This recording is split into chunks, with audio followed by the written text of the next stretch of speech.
Scott Thornbury is an ELT expert, an absolute authority in his field, and is going to be talking to us today about performance. So over to you, Scott. Thank you so much for being here.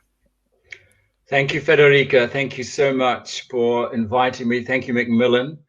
And thanks, everybody, for being here today. We're looking at, I'm looking at the comment stream as you come in, and looking at all the different countries represented here, and it's virtually the whole world that's still awake. I wanted a special shout out to my friends in Ukraine. It was this weekend coming up that I was supposed to be coming to Kiev for the IATEFL Ukraine conference, and of course that's been cancelled. So I'm very sorry not to be there with you this weekend. And also for my friends in Belarus, if there's anybody here from Minsk, I was due to come to Minsk in May, and that's been called off. And finally, anybody here from Brazil? I'm sure I saw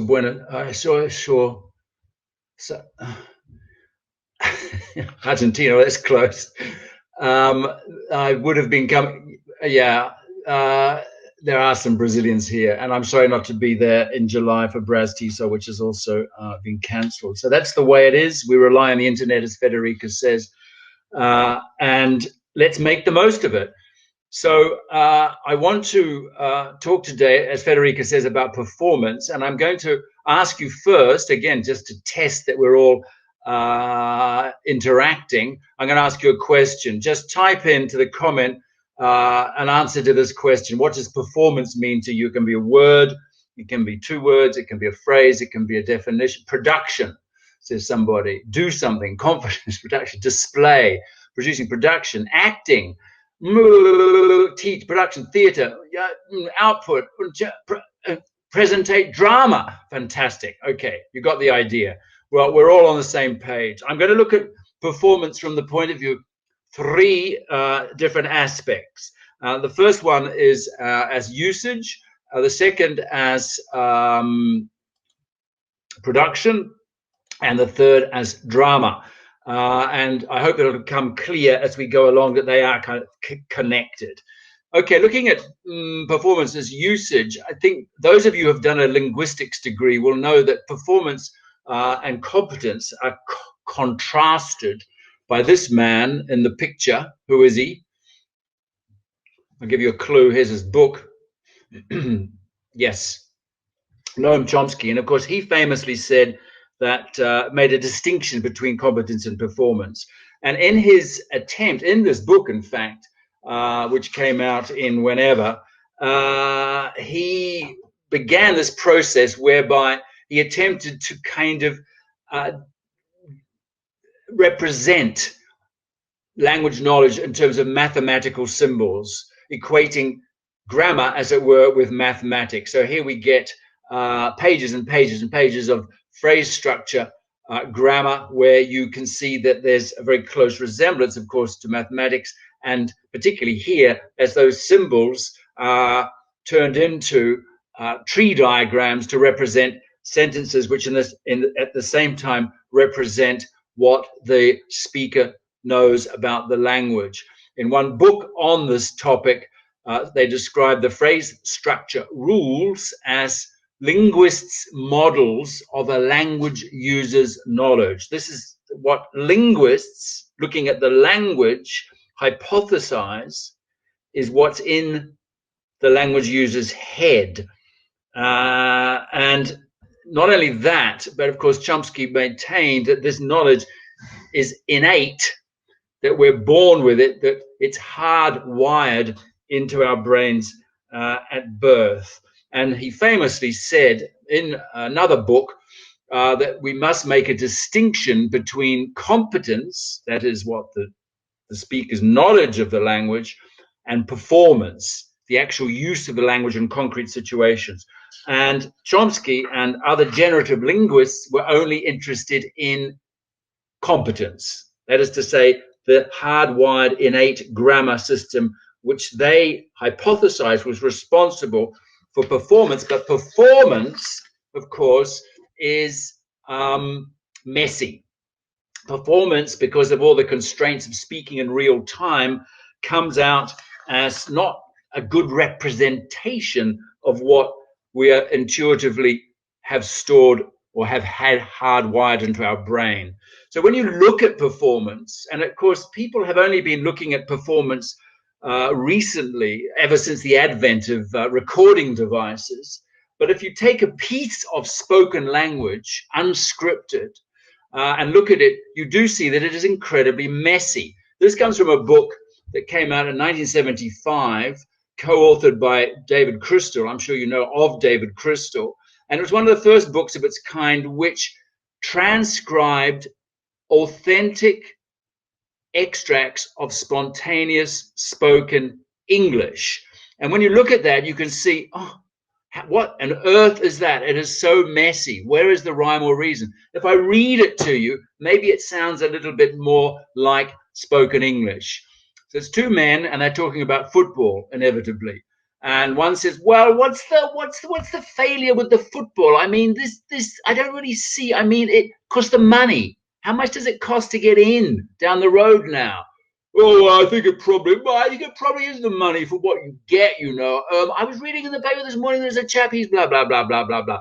So you can see when you hear it, it starts to come alive. When you look at it, it looks messy.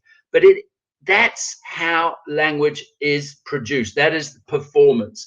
And this, after all, as for us as teachers, is what we're aiming surely to achieve with our learners. Not some abstract knowledge of the rules, but some ability to perform whether those rules are being activated or not.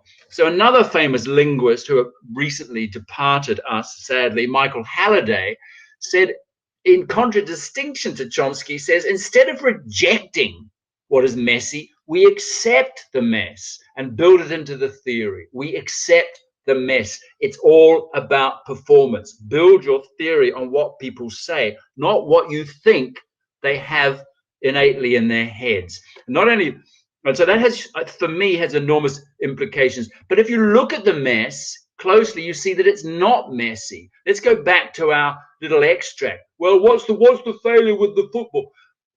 If you look at that carefully, you'll see that in fact it's composed entirely of extremely high frequency constructions. We'll call them constructions because they're not really grammar and they're not really vocabulary. They're not even collocations necessarily. They are, let's have a look at some of them. What's the X with? What's the failure with? The football, he says. What's the X with? What other words would you put into X there? It could substitute for X. What's the deal with? Thank you, Dylan. What's the matter with? What's the problem with? Exactly. What's the trouble with? And that's, in fact, if you look at a corpus of spoken language, you'll find that the four most common words that go into that slot are deal, matter, problem, and story. What's the story with? Now, on our conversation about the football, he uses failure. What's the failure with? So it's a bit like problem. It's not as common as problem, but it's legitimate. It fits into that slot in this fixed construction. Let's have another look at another construction. I mean. He says I mean about 2 or 3 times. I mean is so common. In fact, it's the I think there's 1,000 or more examples of occurrences of I mean in every million words of spoken language, which doesn't sound like a lot, but it's an enormous lot, actually, compared to a lot of high frequency vocabulary. What about this one? I don't really see. See, what other verbs could go into the C slot there? I don't really understand, know, get it, mean, get, know, mean. It's good. Okay, the most common one is know, according to the corpus. The most frequent one in that slot is know, then have, care. I don't really care. Want, like, and see is number 6, followed by think. But these are all incredibly frequent expressions. They are fixed formulaic expressions. Because he says, cause the money, and then he doesn't finish. That's it. Cause the money. It's an expression. It doesn't have any verb. It's just thrown in. It's a topic marker. Cause the internet. Cause the weather. Cause the coronavirus. And very, very frequent. Here's another one. How much does it cost to? Incredibly common. How much does it cost to go, to buy, to see, to blah, blah. And finally, down the road, what do you think is the most common noun in the construction down the way, down the street, down the line, down the street, down the drain, down the pub? Actually, it's down the road. And this is the data from the 14 billion word iWeb corpus, sister corpus of the corpus of a contemporary American English. Down the road, 107,000 examples, incredibly common, both in its literal and its metaphorical sense. So what I'm saying is that conversation is not messy. It's constructed of prefabricated formulaic utterances with variable slots for different verbs, different nouns, etc. It's not grammar, but it's not vocabulary. It's this big, hazy, fuzzy, gray area, huge area that we call constructions, phraseology, or whatever. But it's not captured by Chomsky's phrase structure rules. And it's led people to believe, in contrast to Chomsky, that in fact we can think of the knowledge that we carry, which enables our performance, as being like a mental corpus, not a lot of rules and mathematical symbols, but a corpus, a collection of data. And it's acquired by a bottom-up process, not a top-down process of innate rules generating sentences, but it's a bottom-up process of acquisition through exposure to usage events, to massive exposure to massive amount of data, spoken and written over our lives. We're talking about first language here, but the implications for second language, I think, are strong. And so this writer goes on to say, knowing a language consists not in knowing a battery of rules, but in accumulated memories of previously encountered utterances and the generalizations which arise from them. In other words, what we're carrying is an expanding database which has the ability to recognize patterns, to abstract the grammar from the data. That is to say, it is usage-based. It's usage-based, and that's my meaning of performance in this case. It's not about competence, it's about performance, it's about usage. And as these scholars go on to say, if language is learned for worldly use, the learning process itself, the learning process, must be use-based, based on usage. In other words, it's not that competence drives performance, it's the other way around. Performance creates competence. It's through usage and performance that we become competent users of the second language or our first language, whatever. So that's number one. Let's move on. That was performance as a usage. Let's look at performance as production. What's this stand for? Anybody want to guess? PPP? Presentation. Oh, here we go. Oh, I love it. Look at that. Presentation, practice, performance, production, presentation. Yes. CELTA stuff. Absolutely. The famous formula for designing a lesson. Presentation, present the grammar. Today's Tuesday. We're going to do the present perfect continuous. Then we're going to practice it, blah, blah, blah, through some controlled practice activities. And finally, we get to the production stage where we're going to use it with considerable fluency and confidence. And of course, this model of methodology has been around for a very long time. Nobody actually can remember who first invented it. It's attributed to this man, Don Byrne, who wrote a book called Teaching Oral English in 1976. So it's been around for a while. And Don Byrne said in this book, in fact, talking about the production stage, remember the third stage, he says, it's a pity that language learning in the classroom so often stops short at this stage. Yeah? They do the presentation, they do the practice, and then that's it. Okay, everybody, close your book, see you next week. But what happened to the production stage? Many teachers feel that they have done their job well if they have presented the new material effectively and given their students adequate, though perhaps controlled, practice in it.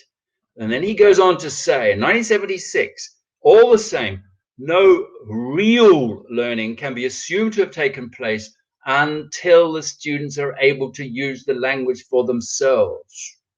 Production, performance, usage. Okay, that's kind of obvious, but it's very easy to forget the production stage. We've all done it. We all get so involved in teaching all the intricacies of the present perfect continuous or the second conditional, and then practicing it, and then, oh, whoop, end of lesson. Okay, that was fine. Tomorrow we're going to do the second conditional, the present perfect continuous, or the third conditional, and that's it. Production out the window.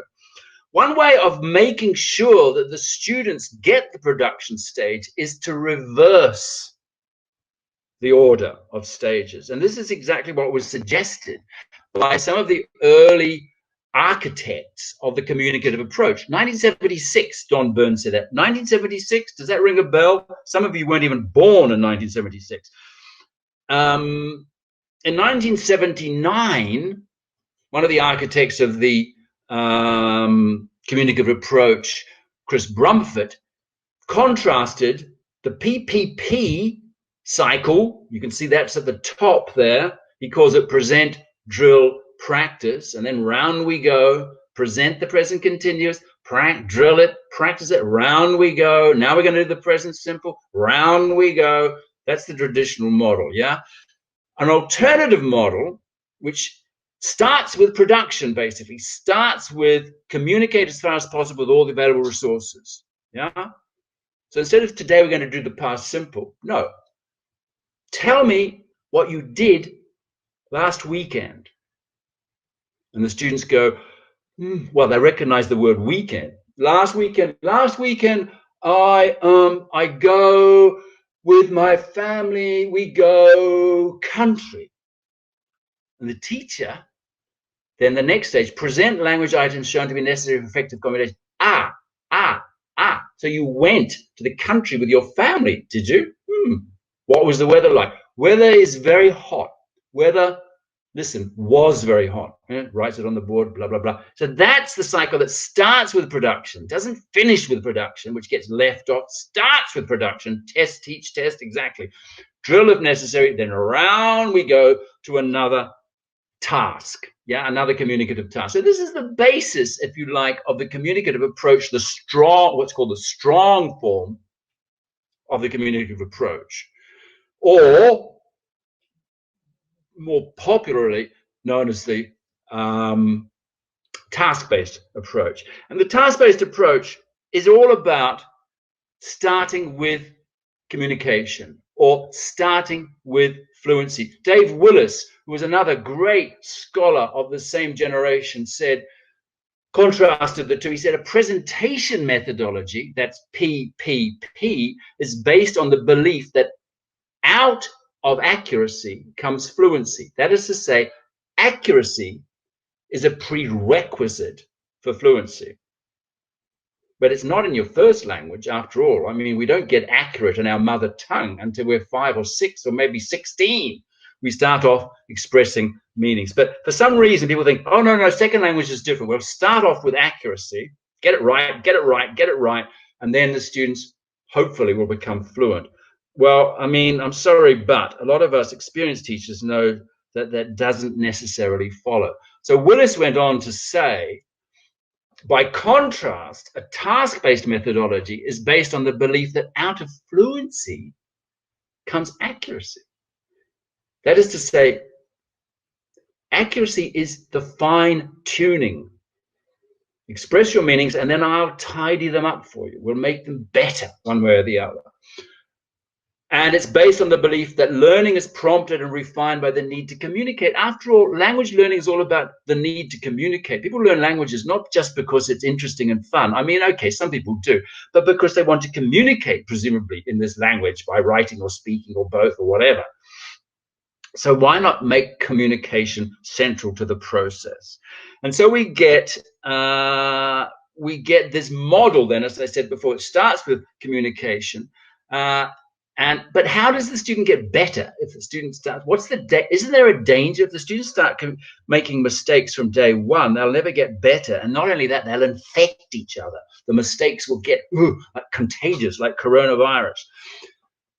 No, because if they're given feedback on their production, then this is how the whole thing is moved along. And Martin Bygate, my ex-professor from the University of Reading, said quite recently in a book about task repetition, he says a key component of successful learning in context using tasks, that is to say, in task-based learning, has been found to be the presence of feedback associated with repeated practice. Feedback, repeated practice. Repeated practice. That doesn't mean to say repetition drills. It's not repeating a sentence. No, it's repeating the task and getting feedback each time. So the teaching cycle looks like something like this. You do the task, you get feedback, then you repeat the task and you get more feedback and you go round and round and round. And each time you go round, you're getting more accurate and your language is becoming more complex, more sophisticated, greater range of grammar and vocabulary. That's a theory, and the research is bearing this out. Martin Bygate, in this book, there's a lot of articles with research papers studying exactly this, the effect of task repetition.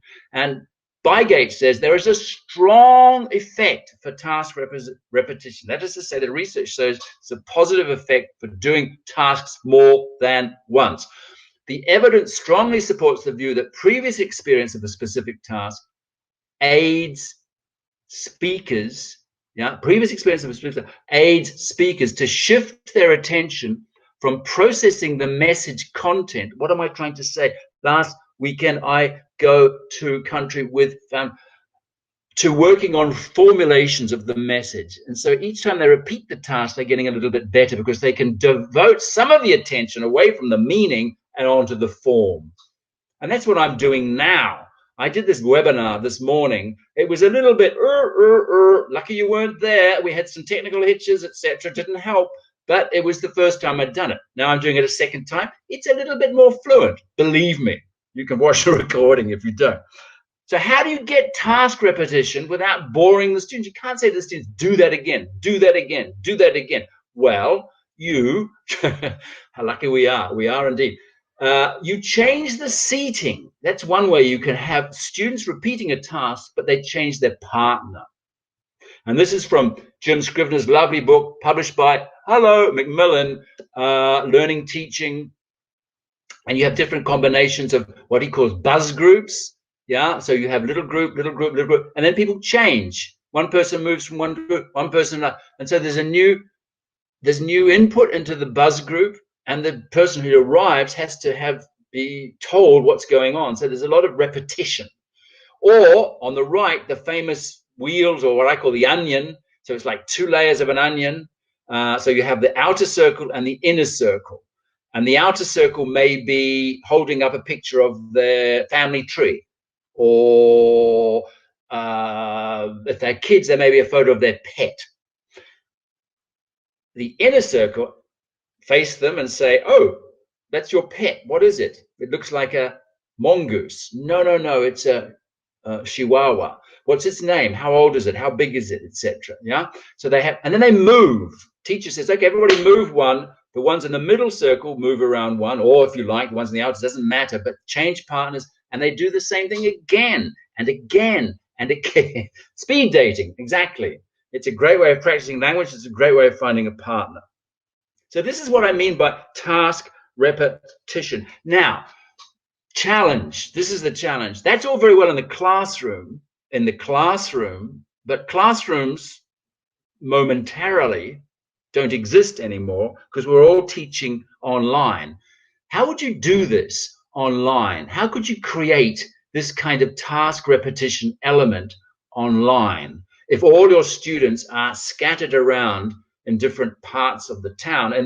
And for breakout rooms, fantastic. Zoom breakout rooms. If you know how to do it, I don't, but if you know how to do that, then you put your buzz group is in one breakout room and another one in another, and then you can ask them to move. So that's a great idea.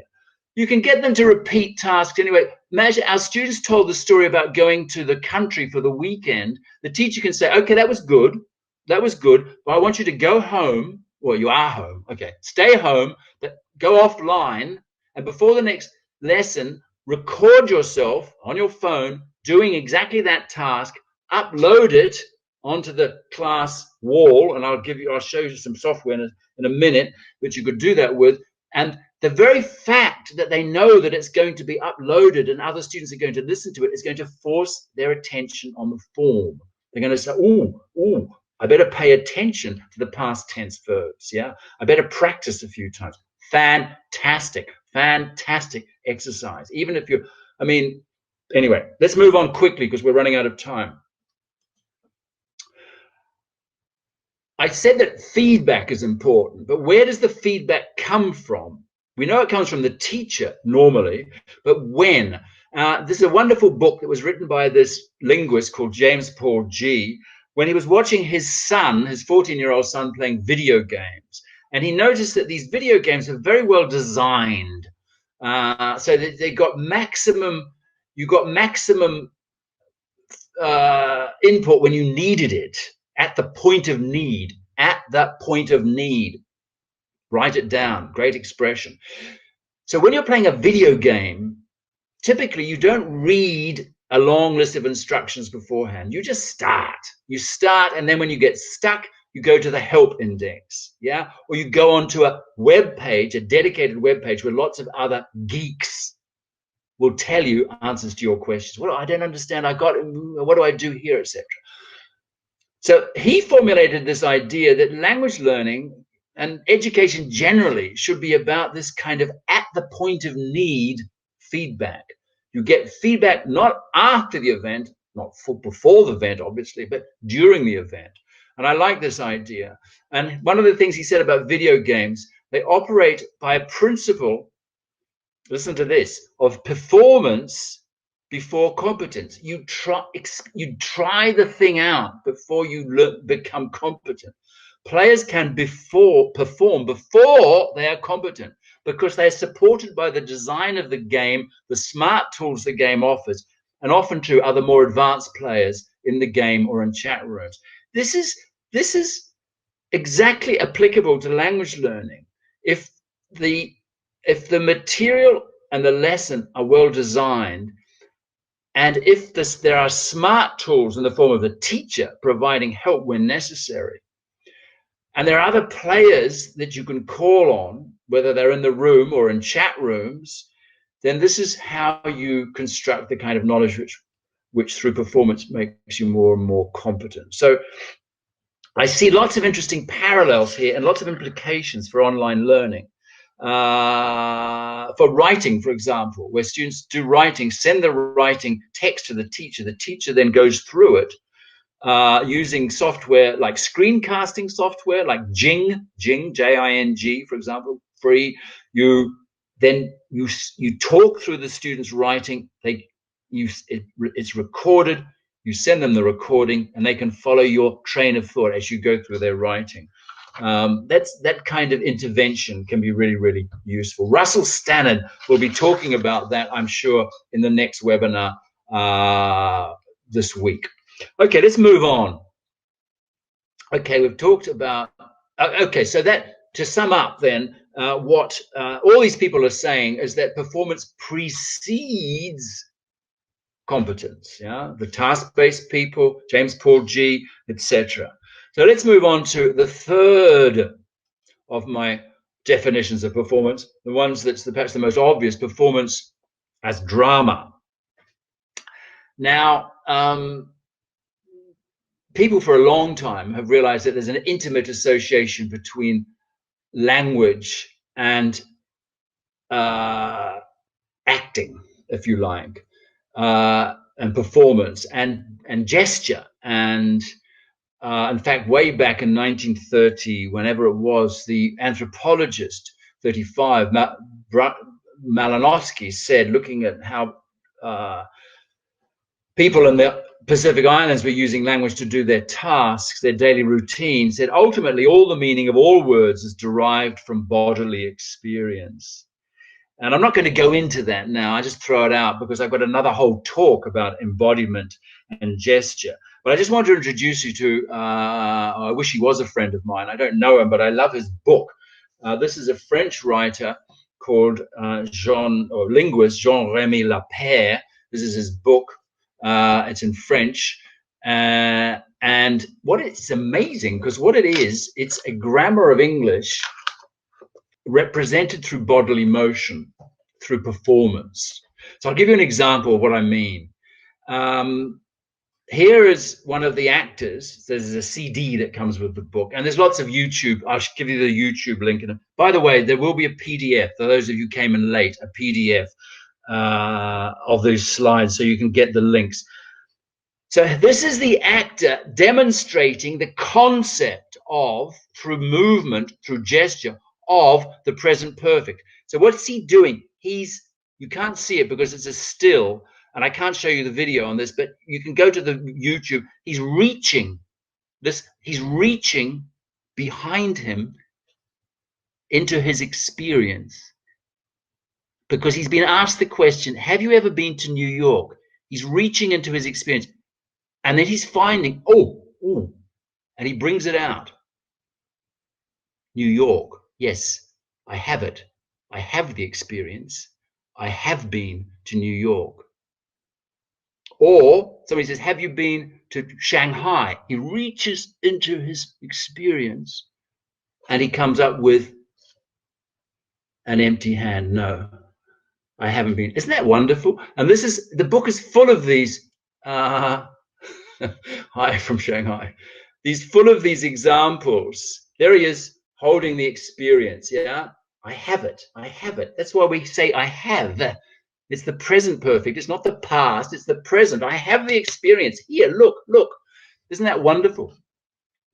So this idea of relating grammar and to gesture and embodiment is implicit in this book and these videos, and I urge you to have a look at that. It helps if you can speak French, but you'll get the gist of it. So what he said was, Monsieur Lapère said, language is not only about expressing meaning. It's not only about being expressive. It's about shaping meaning and performing meaning. And this brings us into the area of drama, performing meaning. Drama, of course, we've all been doing drama activities in our classes from the year dot. We do role plays, we do acting, we do sketches, we do etc.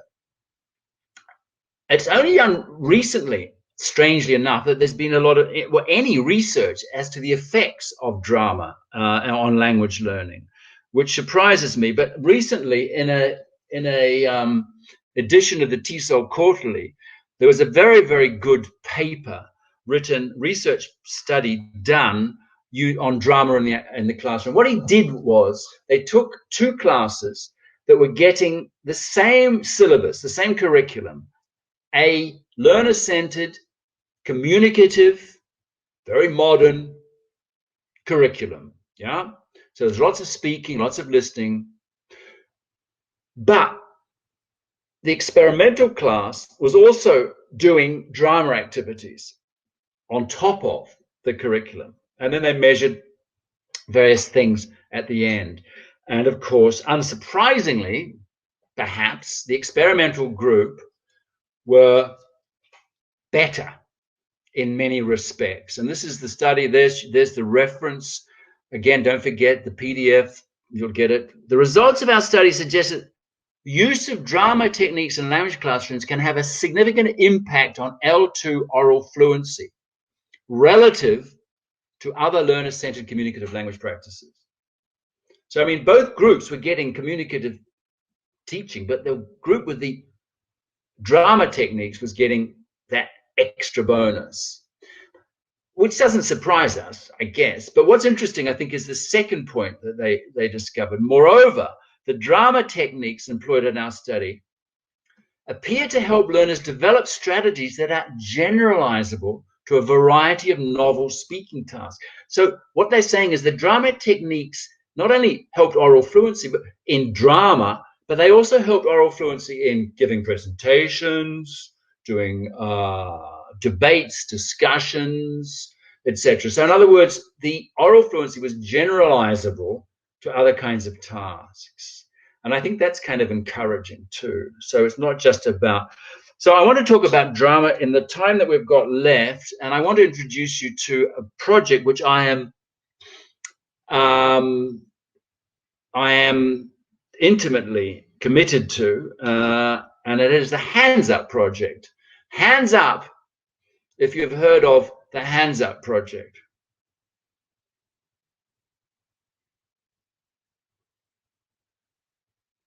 Not yet.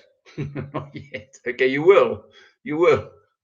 No idea. Oh, good. Okay, so you're learning something. Okay, I'll tell you about the Hands Up Project. It's a project that was established 5 years ago or so, and there's the website where there's the blog and there's a Facebook page.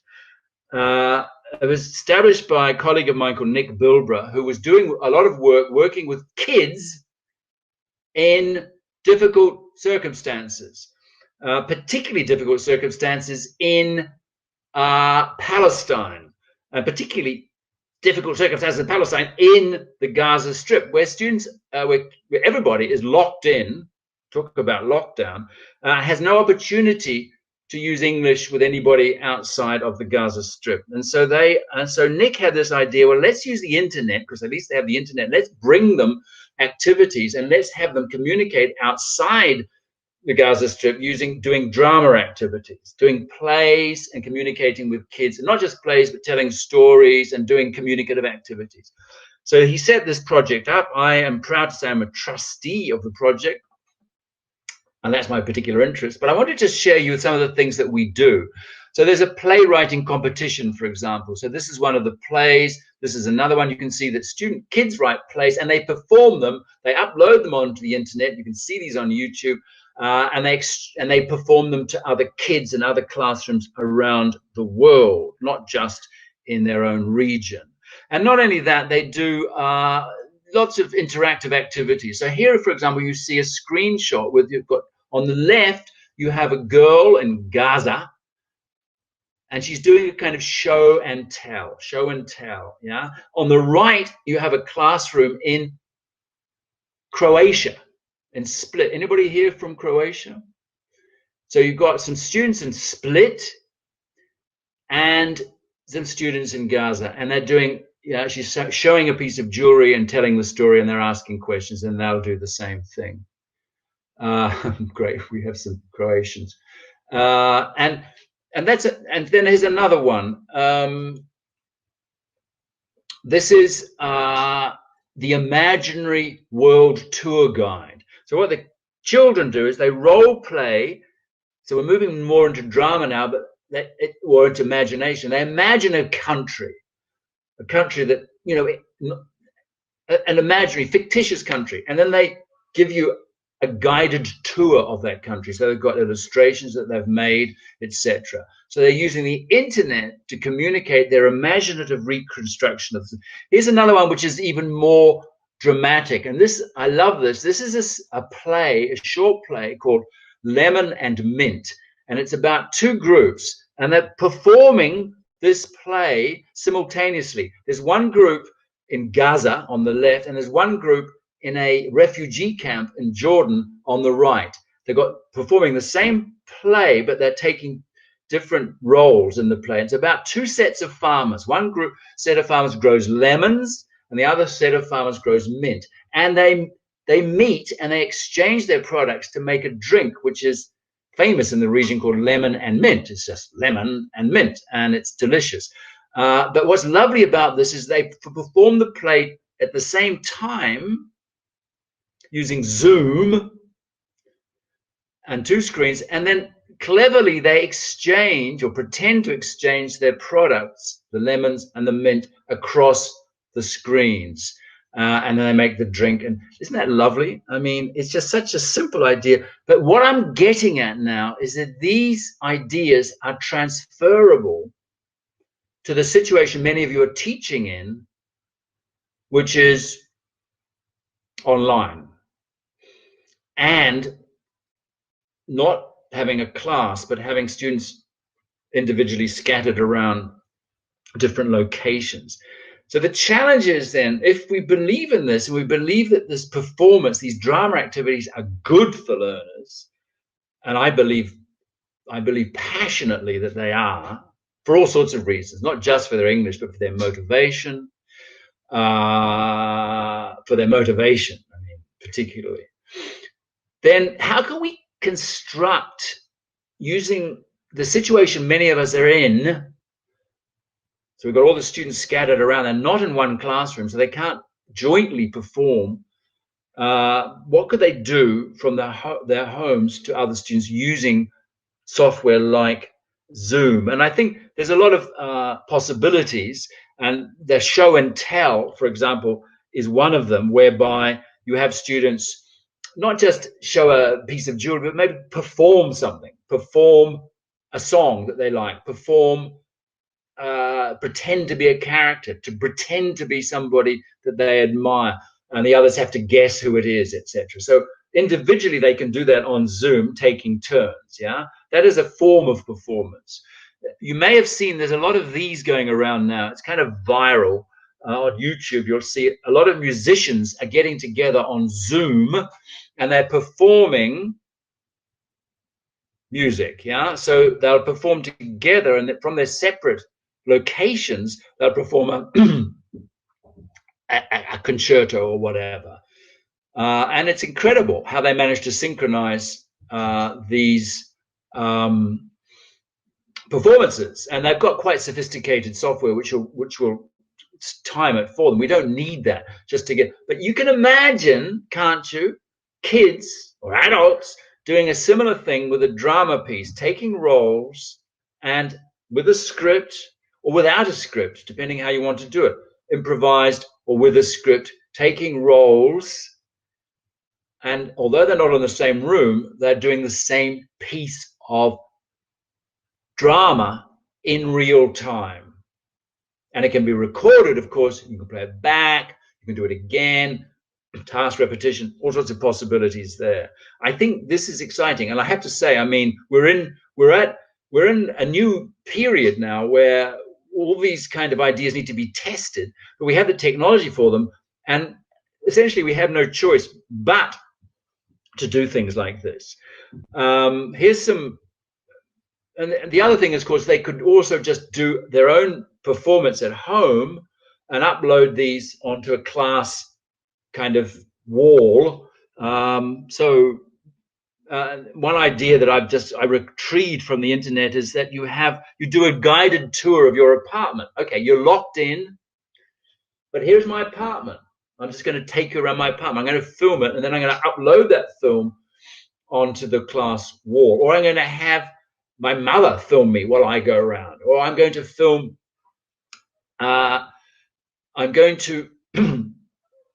film what I can see from the window. Yeah, and I'm going to describe how it's different from what it usually is. All sorts of possibilities like that. Here's a piece of software which I've not used, but when I was researching this, it came up. I don't know whether you're familiar with it, Flipgrid. And basically, students can then make their own videos, upload them. They're all on the same page, and they can look at them, and you can look at them and give them feedback, etc. So I just want to finish, before I throw it open, if you've got any more ideas, with a kind of summary of some performance possibilities online in the situation that many of you are at the moment, where you're teaching remotely from your home to the homes of your students who are separated in terms of location. So as I said, this is a summary, really. One thing is a teacher can perform something. So I'm going to tell you the story about how I came to Spain, for example, or how I started teaching, or how I met my partner, or whatever. And the learners ask questions and respond. It's not really performance, but it's moving in that direction. Yeah, and it's acting as a model for the learners to do the same thing.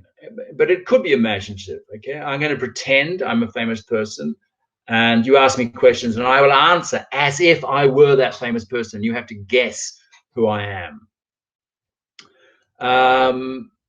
Then individual learners perform to the rest of the class.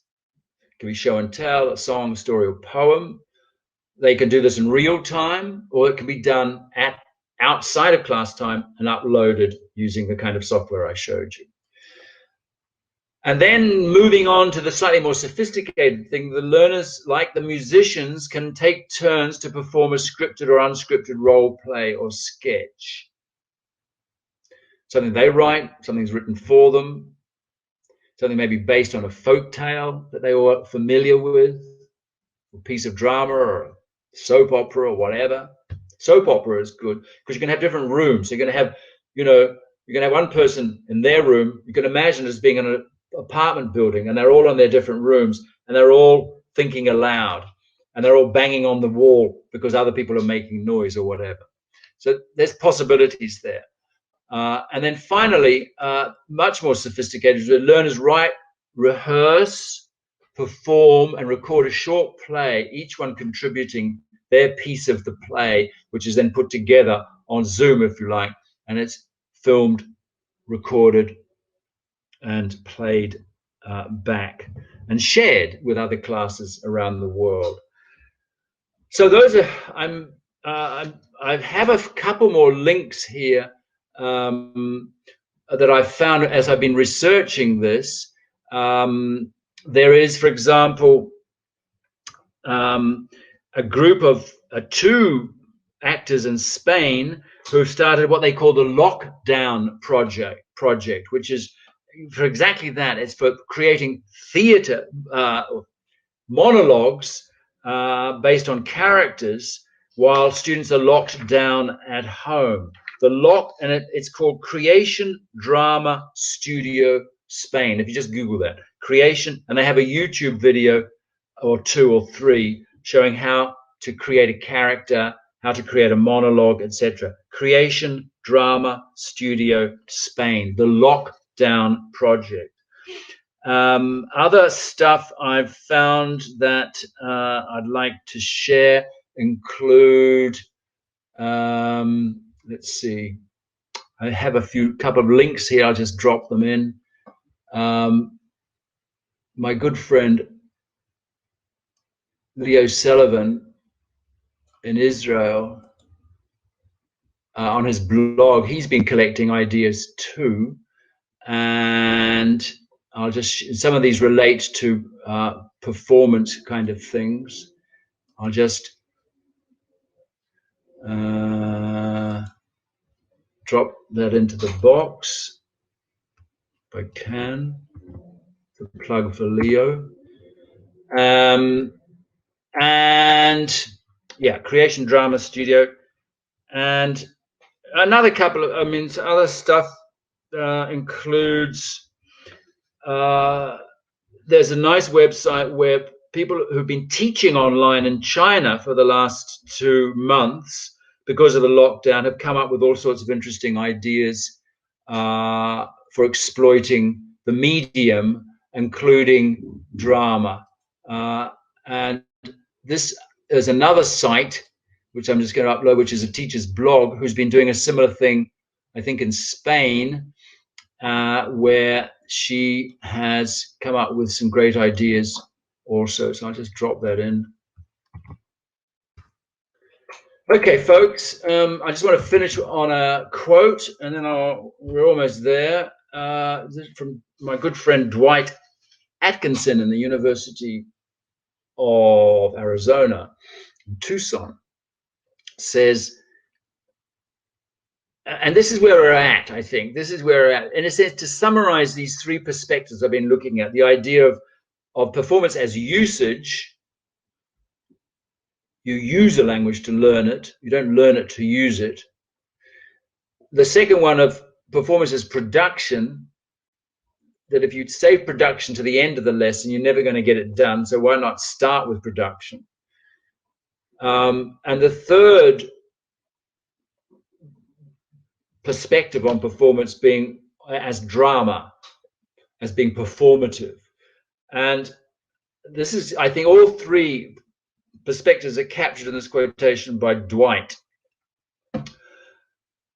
One acquires a language in order to act. Yeah, we don't acquire a language in order to think about the language and learn its grammar. We acquire it in order to act, to do things, to do stuff. And we acquire it by acting, through experience, through performance, through usage. in a world where language is performative, where we perform our personalities, our identities. And he goes on, this is exactly why and how children learn their first language. There's no mystery to it. It's through acting and performance. And it accounts as well for most of the second stroke additional language learning going on in the world today. All that incidental language learning of people just getting on with it, doing it, experiencing it, making mistakes, getting feedback, but doing it, performing, acting, living the language. So that is that's how I like to finish, and that's my Macmillan book.